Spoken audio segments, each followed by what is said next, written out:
Welcome to the programme. Well, across social media, you're discussing President Assad's claims that across the Syrian conflict, he is in charge. His Syrian army has the balance of power. He's also been warning that Israel must stop any more airstrikes or there will be action. We're going to be unpicking these claims over the next half an hour with guests in Lebanon, in the UK and in Saudi Arabia. And we'll also be bringing you a conversation between Texans and Mexicans about concerns they have over their shared border. But wherever you're watching around the world, you can get in touch on Facebook, on Twitter, or search for us on Google+.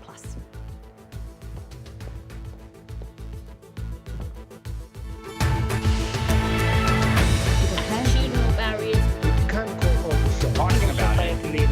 Top priority. I experience. This is chaos. People are going to want to know. Let's just say something.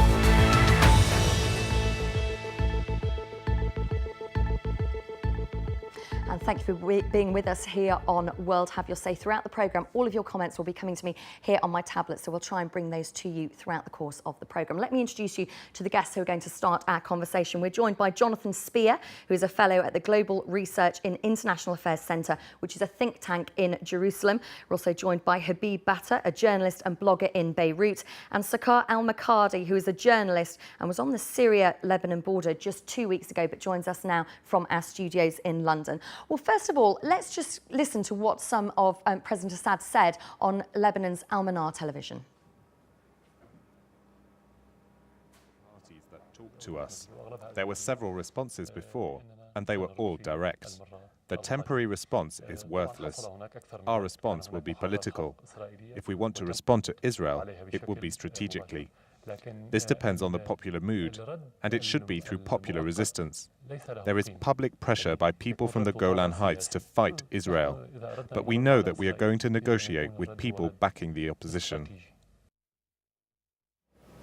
That was President Assad speaking on al-Manar television in Lebanon yesterday.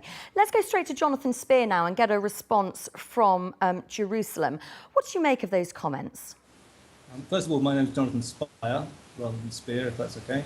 In terms of the comments, look, President Assad has said on a number of occasions in the past that he intends to respond in one way or another to to the attacks allegedly carried out by Israel, 3 attacks in the course of this year. So far, on May 15th, a rocket was fired in the Golan Heights to a place called al-Bashan, and a previously unknown Palestinian group claimed responsibility for it.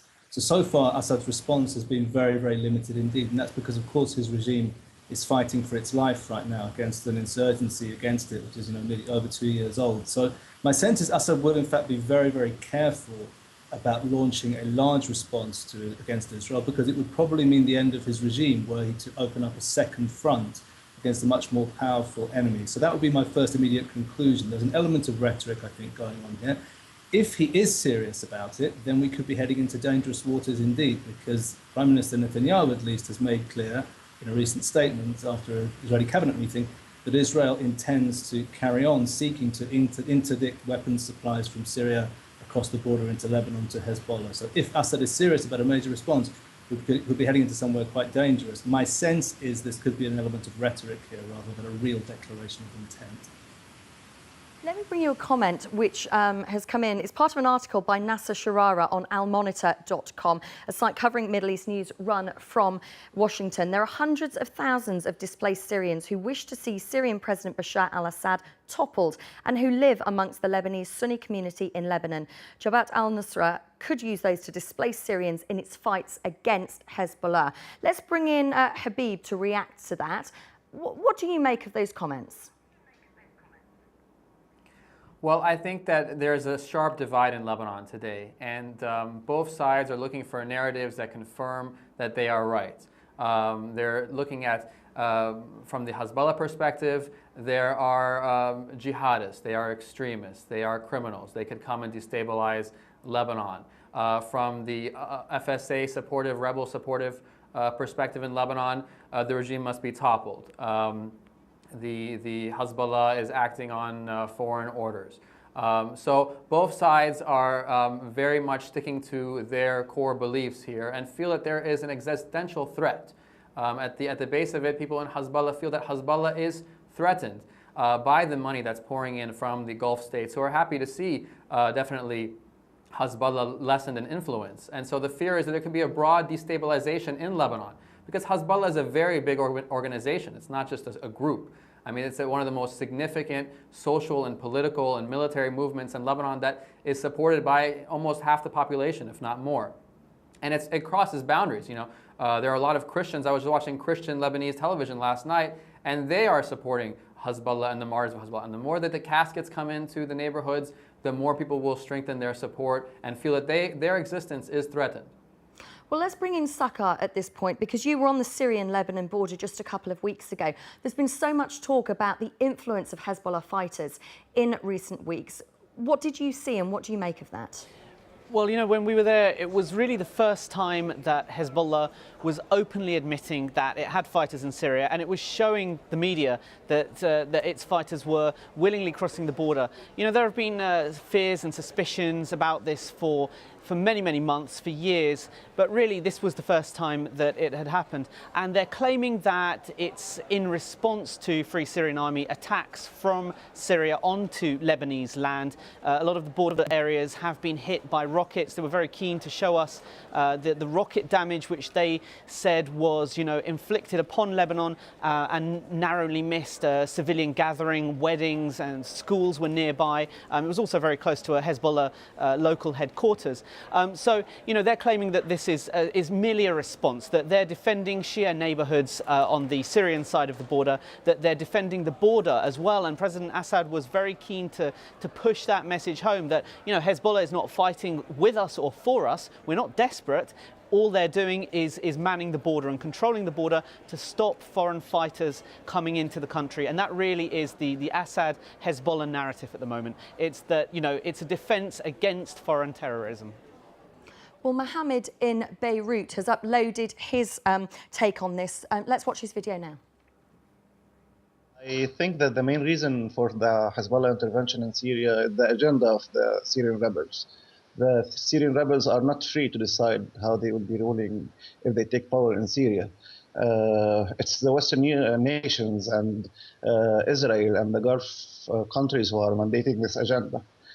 This automatically gives the right for Hezbollah to defend the Syrian regime and defend their existence. For me, I think Hezbollah are just fighting a battle for survival here. I would also like to comment on the threat of the rebels to attack Hezbollah civilian supporters with rockets and bombs. Recently, we heard that there are many foreign fighters fighting for the rebels, and only from Britain and Belgium, there are hundreds of fighters fighting side to side with the Syrian rebels in Syria. I just wonder, does this give the right for the Syrian regime to launch rockets on an EU nation and a NATO nation? That's Mohammed's take from Beirut. Habib, what do you make of what Mohammed had to say about Hezbollah? I think that is a very commonly held belief in Lebanon, that there is a fear that this could destabilize Lebanon, that there could be attacks in Lebanon. We saw rocket attacks on a neighborhood, as he mentioned. Could the FSA bring this battle to Lebanon as they've promised? Will we see an outbreak of violence between the FSA and Lebanon? There is a sense that there is chaos in Syria right now, a lot of armed groups that are unaffiliated with the FSA. Hezbollah is actually branding these groups as extremist groups, which might be surprising to a Western audience that thinks Hezbollah is extremist. Hezbollah is saying that these are the religious extremists. We must fight religious extremism. We must fight intolerance. They kind of course, there's a media war going on, propaganda war on Hezbollah television, on the anti-Hezbollah television. Hezbollah television saying that the rebels are attacking churches, and that, you know, that a lot of the characters, very unsavory characters, will come over the border and wreak havoc in Lebanon. And well, that, you know, Habib, a battle between that the FSA. You talk about the idea of the conflict spreading. This is something that people are talking about very much across social media. Jonathan Spire in Jerusalem, do you think there's a real danger that this could spiral beyond Syria's borders? I think it's already done so, and I think the Syrian civil war has already spread also in the eastwardly direction to Iraq, and also in the westward direction to Lebanon. I mean, if we look at the events over the last week in Lebanon, you know, 2 Grad rockets landing in Hezbollah-controlled South Beirut, fighting in Tripoli between supporters of Assad and opponents of Assad, fighting down in Sidon, 3 Lebanese army soldiers killed on the border by somebody or other, probably rebels operating across the border. There's a real sense in which this conflict has already arrived to Lebanon. And I would say in a more broader sense, from the point of view of Hezbollah's main sponsor and creator, which is Islamic Republic of Iran, the survival of the Assad regime is absolutely vital, and the Iranian role behind Hezbollah's intervention as well, I think, or alongside that, is vital here. Iran requires Assad to survive so it can continue to arm Hezbollah via Syria. So there's a sense in which this is already much more than just a Syrian civil war.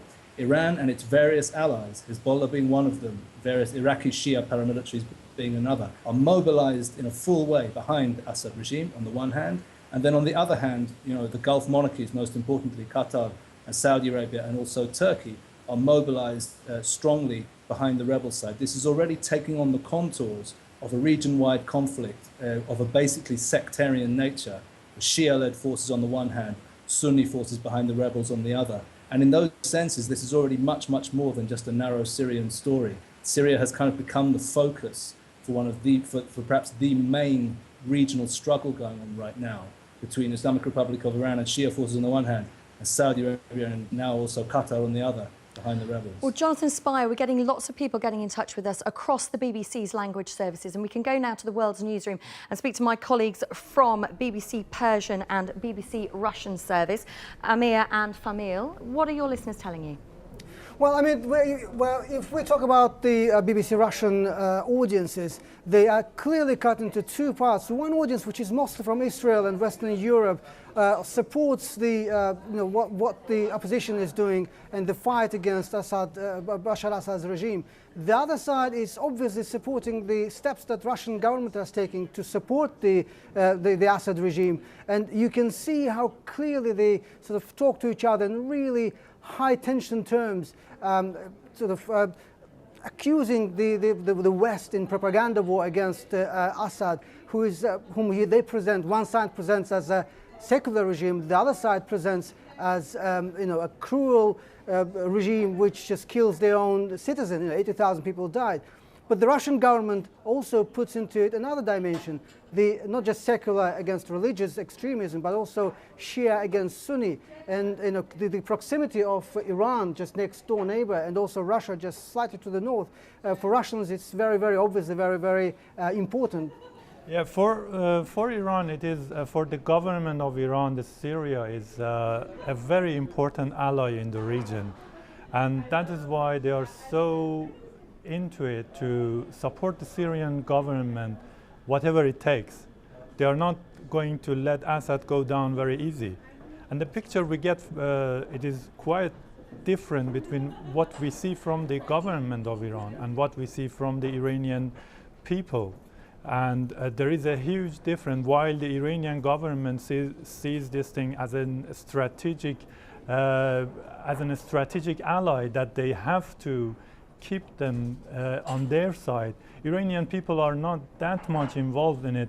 And on the social media, you don't see ordinary Iranian people talking as much as the rest of the world think that Iran is so much involved and it should be such a huge issue for Iranian people as well. But on the ground, we see that Iranians are not that much into it. It is just the government which is trying to support Assad's government and also the Hezbollah, because what they see is as they call it, it is the line of resistance or the axis of resistance, and they see if one of the mosaics of this structure falls, then that will be it. I mean, the connection between Hezbollah, Syria, and Iran. If Syria falls, then the connection will be lost, and that they don't want to see. You're describing almost a domino effect there for us. Amir Azimi from BBC Persian and Famil Ismanov from BBC Russian, thank you for joining us. We'll hear more from my colleagues at the BBC Language Services in a little while. Lots more to come on World Have Your Say. Stay with us. No, I absolutely talking about it. Let me say something. No, I absolutely talking about it. Let me say something.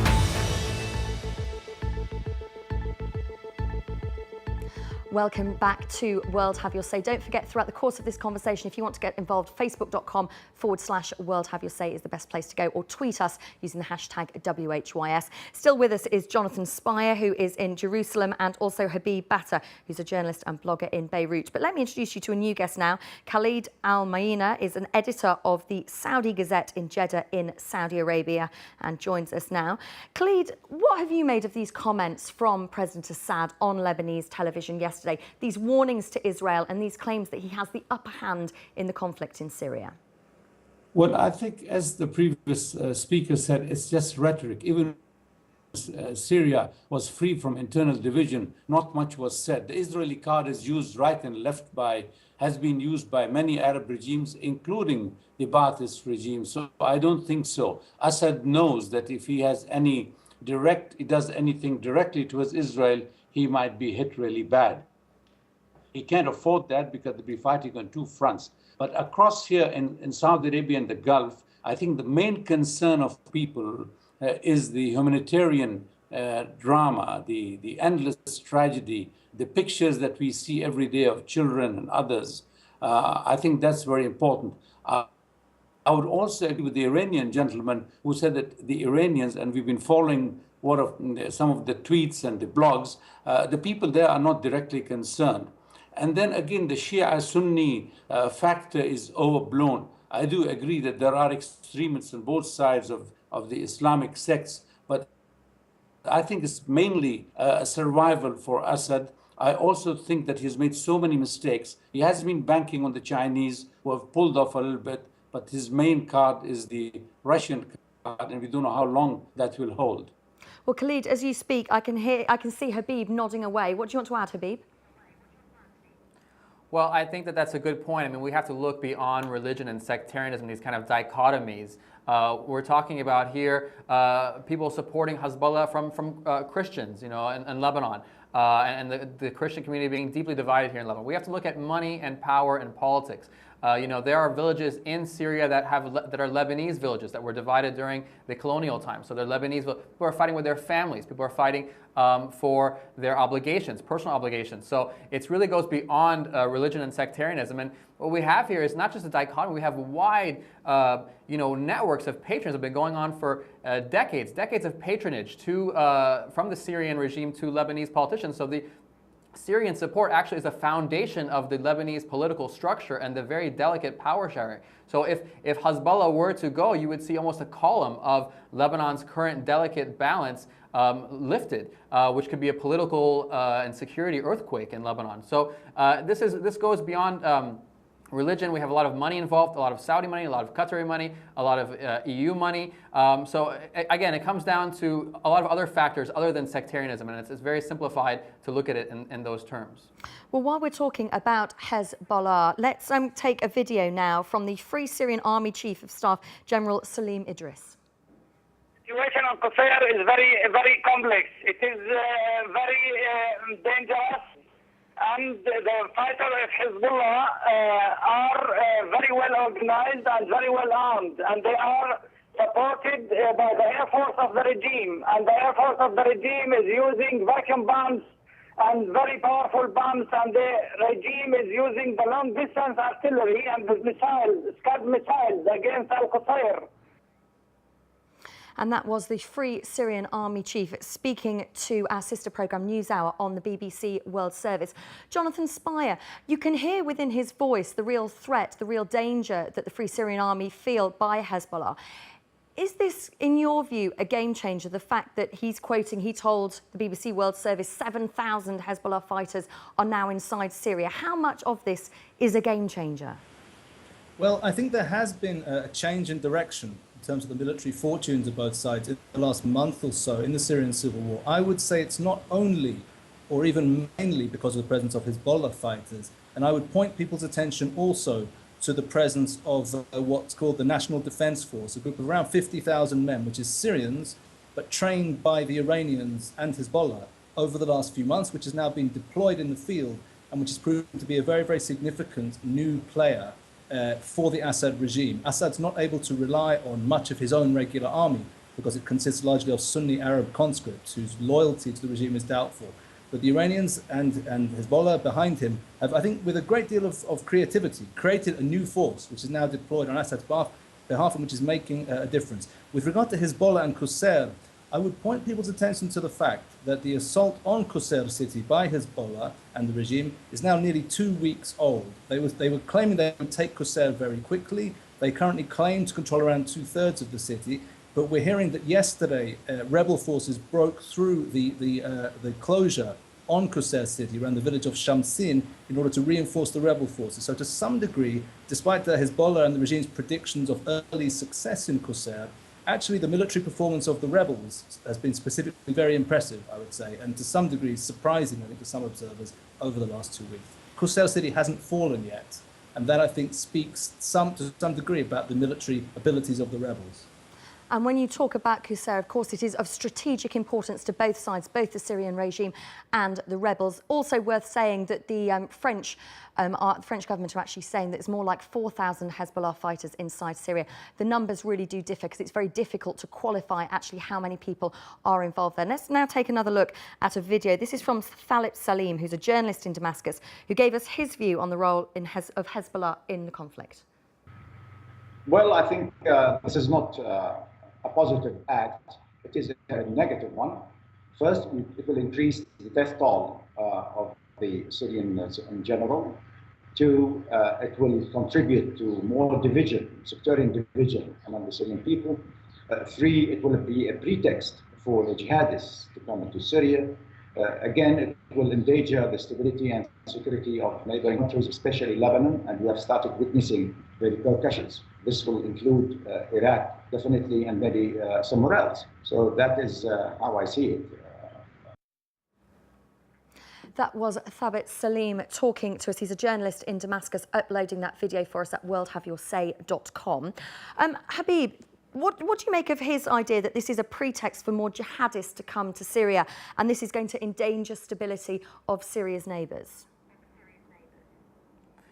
Yes, I mean that's the main point. I think that this conflict is different than other kind of uprisings we've seen in the region where, you know, in Tunis or Egypt or even Libya, you know, one big difference here is that you have this interplay between Syria, Israel, and Lebanon. And Israel is a big factor here. So people are worried about Israel taking advantage of a situation where one of its biggest enemies, which is Hezbollah, is spread a little bit thin right now. So, and we have seen Israeli jets over Lebanon a lot lately, and we have seen Israeli jets striking at Syria. So there's also this fear that, you know, Hezbollah has been this wall against Israel, and now that is spread a little bit thin right now.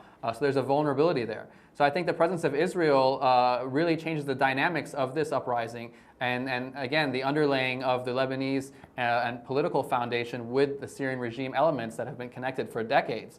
So this uprising has roots that are very long, that can cause a lot of instability and probably less kind of positive benefits than there will be negative ones. Jonathan Spear, a fellow at the Global Research and International Affairs in Jerusalem. Thank you, Habib, there talking to us. Habib Batta, a journalist and blogger in Beirut, joining us. And also Khalid Al-Manar, who's an editor of the Saudi Gazette in Jeddah in Saudi Arabia. If you want to carry on talking about this, facebook.com/World Have Your Say. We're going to be talking about a conversation between Texans and Mexicans when we come straight back. Their concerns over the border. Stay with us.